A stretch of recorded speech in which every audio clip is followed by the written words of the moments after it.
How you doing?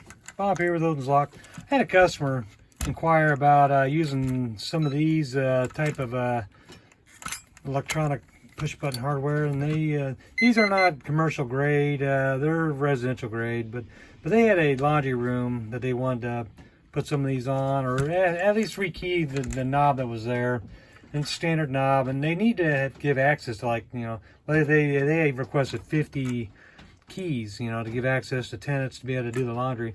And so we talked about some of the other methods, and I told them, you can get one of these style locks and just give them push button. You can, I think this one here will only hold 30 codes, while the Schlag version, it'll hold 19, or maybe it's vice versa. I think this is 30 and this is 19.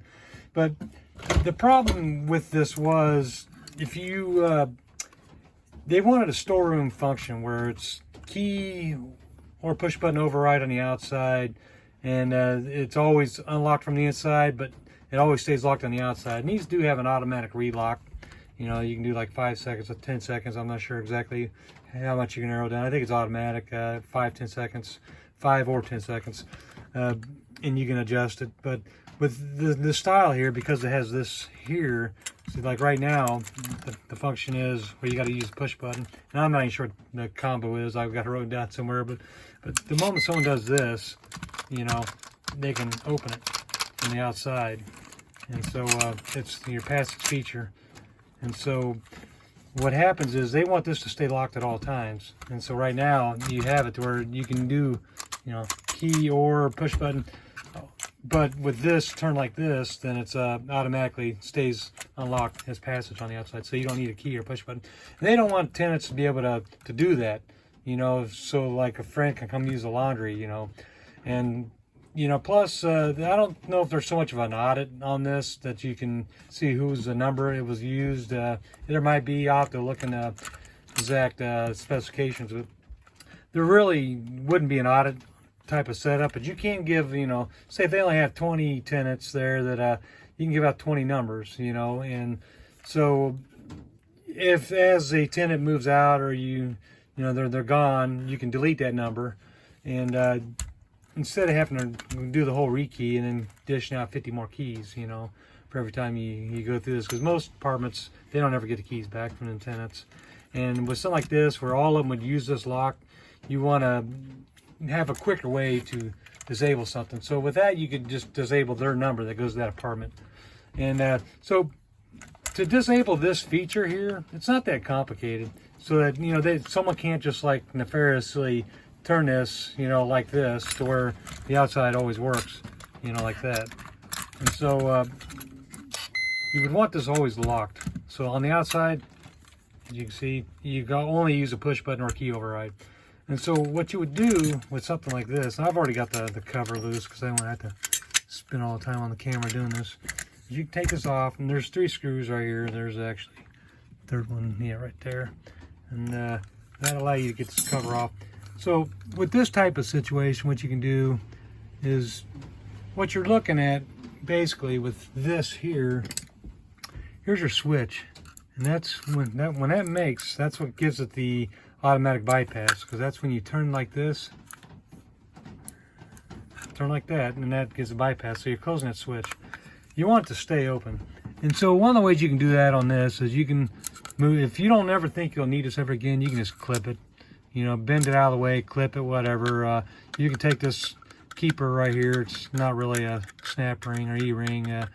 I'm not sure what you call that style, but anyways, you can pop that off. You can do all kinds of, but they didn't want a hole in this, so I would leave that on, and I would just go ahead and either snip this. You can see right in there, there's the contact. That's what it's pushing down on when you're doing it. You hear it kind of click. But you can disable this. So on this one here, it's pretty straightforward. I'm sure if you wanted to undo the screw, you could probably find a wire in there that's hooked up to this, but I don't think this will allow you to.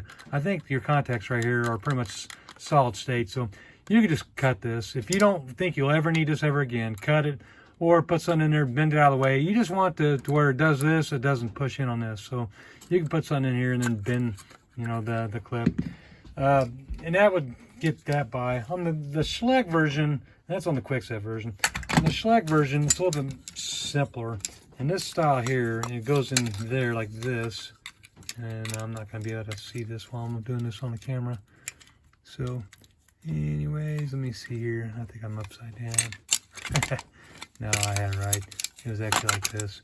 And so that would be like this. So when you turn this, you're doing the same thing as the other one on the quick set. And this one here, you can just cut the wire. Just snip that wire, and that will get rid of that part of it. And the rest of it goes straight to the computer. So, and that's all you got to do on that. And that will, or, you know, you can pop it out, this one here, and you have a way to, you know, just spin it around. Let's see if I can do that without putting on. So you can just pop this out, just keep it out, just like that. Just kind of tape it in there somewhere where it's not in the way. Save it for later, you know. I believe because that has the power like that, that just sends a signal through. So, you know, find some way to disable that, but that's all you got to do. And so then you've initially made that a storeroom function to where it's always unlocked on the inside and always locked on the outside. And they got to use a key or the push button override. And that's how you do that. And that'll keep someone from going along and saying, well, I'm going to leave it unlocked for someone else, so they don't need a key or a push button. And that style here would be this style here. And so that would disable that. See, right now, you're like that. So, and I don't remember how this one here, once you plug that into this, and here, it sets it up a little bit differently. So there's your power. So when you plug in your power, the terminals already go to this part here. So, and it just kind of knows what it's doing within the computer. But you'll just disable this so that it always thinks it's locked on the inside. And that way you don't have to worry about that. But anyways, I just want to talk about that for these. This heavy duty, I haven't took this off. Both of these are used. You know, they couldn't kind of come up with a combo on this. I've used this in a previous video. This actually, I've got it set up for Schlage keyway and not Quickset, even though it's a Quickset brand. Which is the beauty of that. You know, this part here actually, yeah, that's KW1, and I can tell because the SC1, that little hole would be right here. But you can't set this up for Schlage keyway.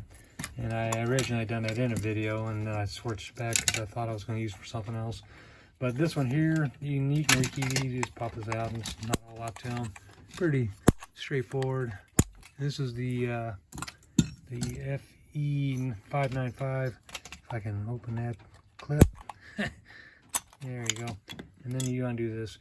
This is kind of a fun one. Once you undo this screw, you gotta push that pin in and then twist this tailpiece off, and it just pops off. It's like a quarter turn. And then you can go ahead and either shim it or whatever you gotta do to pull the cylinder out of the Bible, the plug out of the Bible. But not too complicated. But these are decent. I think they're both. I've seen both of them work out in the cold elements. You know, they slow down a little bit when it gets cold. But anyways, that's really all I need to talk about. I just wanted to kind of talk about this part of the selling point. If you're dealing with this on a residential level and they start complaining about the reason they don't want to use these is because it's, you know, someone can leave it disabled so that anyone can walk in and out without the combo and then the key. And that is how you do it. You just go ahead and just disable this. You can pull that off so it always thinks it's in the storeroom position.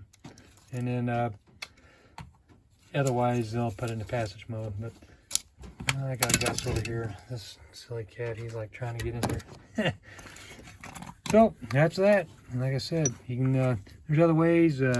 This here is solid state, and in other words, they got it soldered in. You would probably just snip this spring wire right here, or you can pull the keeper. I would leave this keeper on because you don't want that unsightly hole in this cover here.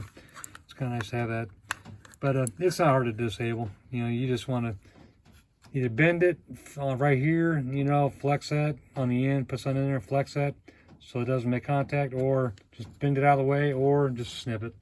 So anyways, that's all I want to show about this, and I hope you all have a happy holidays. Bye bye.